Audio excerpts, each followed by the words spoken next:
The students whose lives were at threat in Grenada, and we have to go in and save them. My point is that it's too late to turn back now. That the only way we're going to change this world is you are going to have to think out the box. You are going to have to develop a new radicalism, a new perspective that incorporates the technology of the moment, that incorporates the sentiments of your generation, and move it to an entirely different level. The reason why the Black Panther Party resonates through history, although it only existed for 4 years. It only existed 4 years. But yet and still, you got people around the world that still recognize and understand what the Black Panther Party was, that it existed. How did that happen? It wasn't because we were about to overthrow the government. That was not even possible at the time. Our small numbers. So why is it that it resonated? The reason why it resonated was for one reason only: our right to defend ourselves in a racist culture against institutional racism from whatever quarter it came from. And that is premised on the fear of black men with guns. The highest degree of fear in this country is an armed black community. It's an armed black community. Don't get it twisted. When Al Sharpton says we have to repeal stand your ground, and law enforcement agrees with him, it tells you right there and then that the issue is that you have a right to stand your ground too. That's right. Mm-hmm. You ain't gonna get treated the same way in the court when you do, but you have that same right. The law's supposed to apply to you too. So if a policeman is brutalizing you after you submit it, and he's beating you into the cement, as we have seen on many YouTube photos, you would have a right to stand your ground and resist. Even take his gun and blow his brains out and say, I was afraid for my life, and this is what I had to do. He was trying to kill me. Didn't Zimmerman say that? And the only reason that fat white boy got away with that, the only reason why he got away with that is because Trayvon Martin didn't have what we used to have when I was growing up. A 6-inch blade. Ooh. Now, the stereotype was that every black man had a knife. This was a stereotype back in the 50s and 60s. Every black man had a knife. Cops used to shoot us in the street and said he had a knife. They would throw a knife on you after they killed you and say he had a knife. He came at me with a knife. This was a standard argument for killing black youth, was the knife. If Trayvon Martin had a knife that time, I bet you Trayvon would have been on trial and got convicted for killing him. But he'd be alive. My point is, the law is for all of us.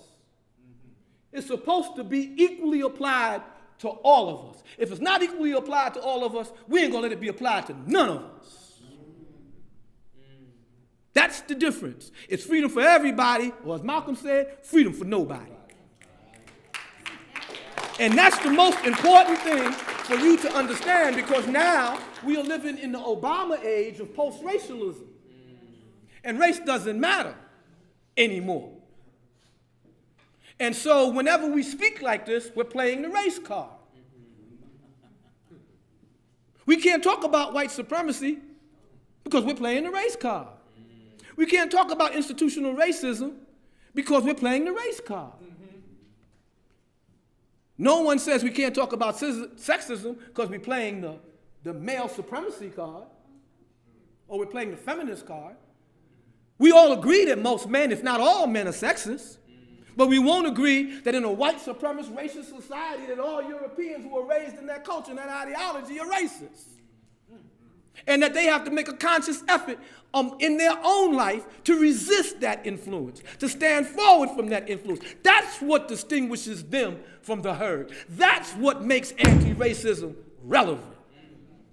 It's not a question of painting everybody with the same brush and therefore you're bound to make a mistake. All generalizations aren't wrong. We all human beings and we breathe air. That's a generalization, isn't it? Is it wrong? All fish are in the water. Is that wrong? It's a generalization. But there's a whole lot of different fish in the water. And there's a whole lot of suckers that's sucking in. So we have to go from the general to the specific. The United States of America started out as a European settler state. And the fundamental ideology of that settler state for its initial first 150 years was white supremacy. They didn't think about cohabiting with the native people. They wanted their land, so they said to you the only good Indian was a dead Indian. Now, ain't a racist statement? Now, if I say only good cop is a dead cop, I'm anti-police, right? I mean, right? So if only a good Indian is a dead Indian, your ass is anti-Indian. If I could be anti-police because I said only good cop is a dead cop, which I happen to not agree with. I don't believe that personally. I'm just trying to show you how white supremacy and white skin privilege has evolved over the years so that it's no longer acceptable to use the N-word or to use certain phrases or say certain things. And you see this all the time. White folks slip and say things and then they apologize. I just blanked out. I didn't mean it that way. Yeah, you meant it that way. And the only reason that you apologize is not because nobody slapped you in the face when you said it the first time. If people were getting slapped up like they did back in the old days, when a guy gets up to a mic, he'll think twice before he says something. I want to say that. What I would like to say is, he'll think twice. But he get all hyped up on the rhetoric and the flow, and it comes out. And then he got to apologize because some black reporter would say, what does he mean by that? I was just reading today where a gentleman who was the co-writer of the new movie Note was explaining why there was no black people in the movie. He said, well, there was no black people in the movie because we didn't want to make an issue of it. And we didn't want to make an issue of it because this was a movie that was, that was supposed to apply to everybody. Well, you saying to yourself, well, goddamn.